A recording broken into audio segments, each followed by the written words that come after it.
Welcome to Stren number 22 of over 100 powerful wisdoms that lead to a joyous, fulfilled life experience. Today, I want to reveal the secret of creating patience.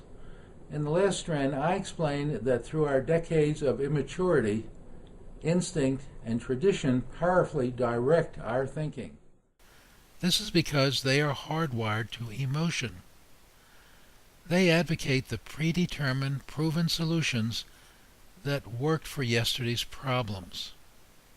As our intelligent cortex matures, it may recognize outdated behaviors and devise better solutions that offer lasting, preferred outcomes.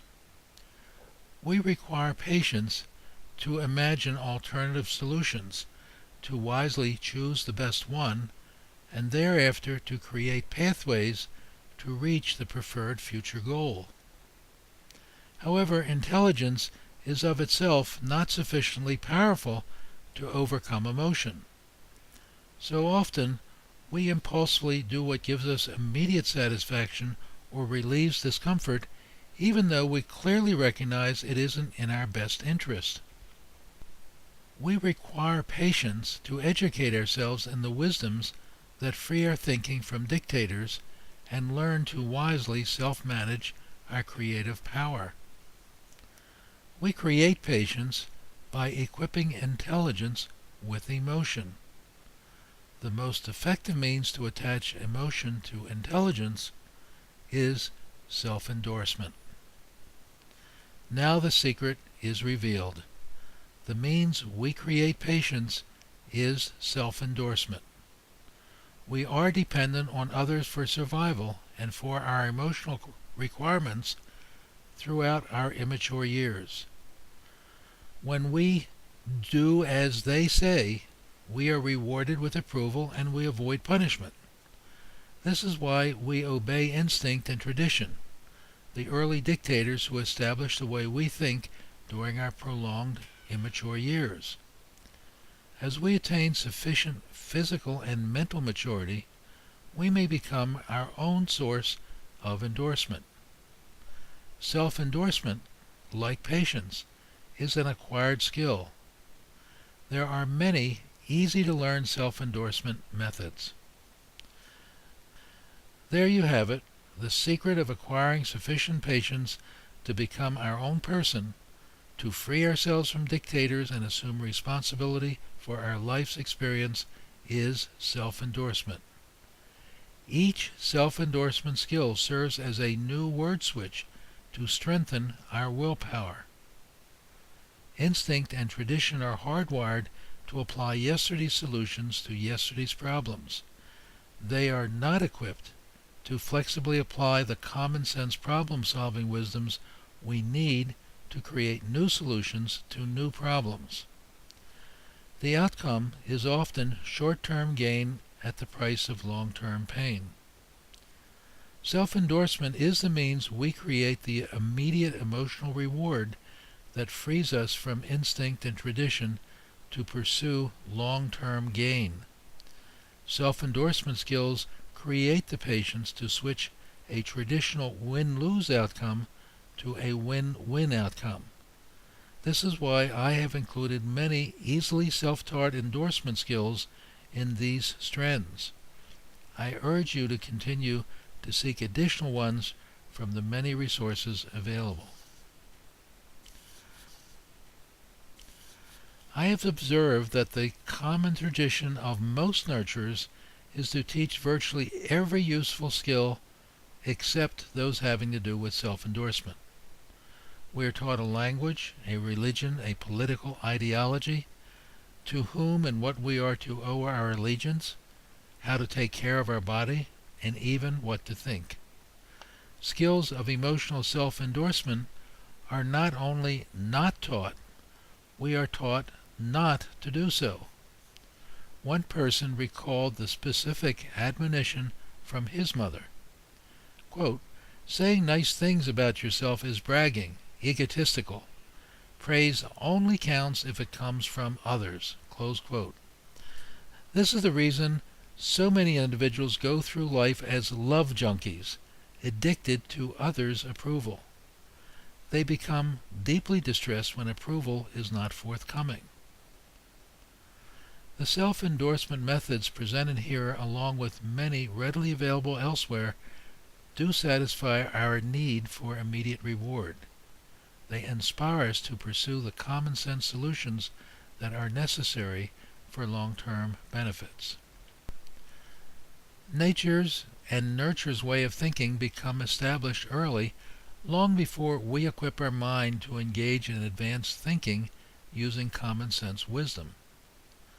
Passively allowing our early way of thinking that is established through our prolonged period of immaturity to prevail has far-reaching consequences. Each of our three masters, instinct, tradition, and common sense, compete to be chief executive officer, to determine how our unprecedented new powers will be used. The hardwired perspectives of instinct and tradition dictate two-category thinking that divides the world into us and not us, into tribalism, old solutions to new problems, and win-lose confrontation. Each tribe, country, religion, political party, and individual can be expected to advocate for their own interest at the expense of non-members. Our history of wars, killing for one's own God, relentless pursuit of power, money, and greed are explained by the persistence of our immature either-or thinking. The negative expressions of instinct and tradition are not limited to the terrorists and suicide bombers who have now become a formidable weapon of destruction. They include the greed of Wall Street, our corporate leaders, the Madoffs, our immediate neighbors, and most important to recognize, even we ourselves. Our very own way of thinking is at issue. We cannot expect to change those others until we recognize the persistence of our own either way of thinking. Our immediate challenge is to make common sense thinking common within. The negative characteristics of either-or thinking will persist until we make common sense thinking common. However, common sense tells us that unless we rapidly change our way of thinking, it is only a matter of time before weaker tribes acquire our new weapons of ultimate destruction and confront stronger tribes. The odds are overwhelming that the outcome will be lose-lose. In the worst case, humankind will be extinct within our own children's lifetime. If we confront one another with biologic or nuclear weapons, in the best case, our world will become so dangerous and damaged that the quality of life will be questionable.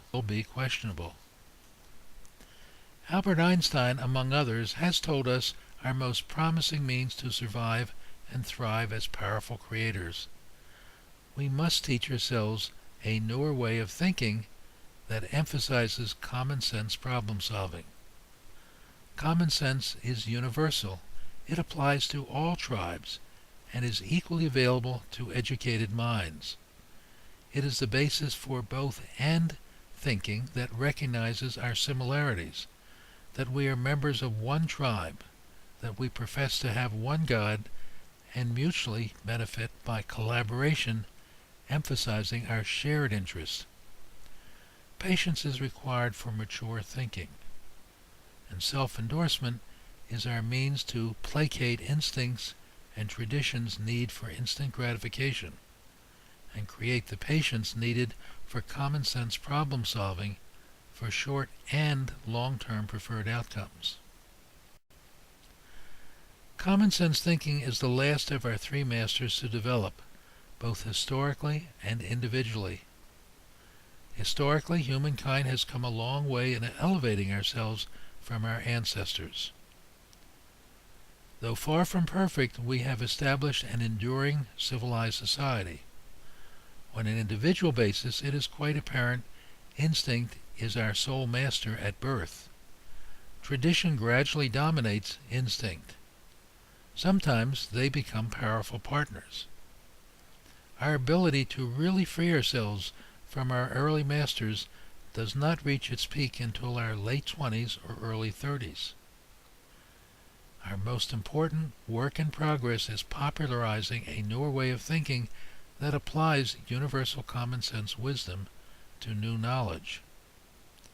Our generation is the first confronted with a ticking doomsday clock warning us that we must take urgent action to prevent self-annihilation. We need to, quote, hurry up, close quote, growing our patience to popularize Einstein's solution. How about that? We need to hurry up to grow our patience. We need to selectively replace the problem-solving solutions of instinct and tradition that are dangerous when applied to new knowledge. We have no viable equivalent choice, so let's not waste time. Become one of the each one teach one leaders to spread a newer way of thinking, and let's create as many mental wealth millionaires as we can.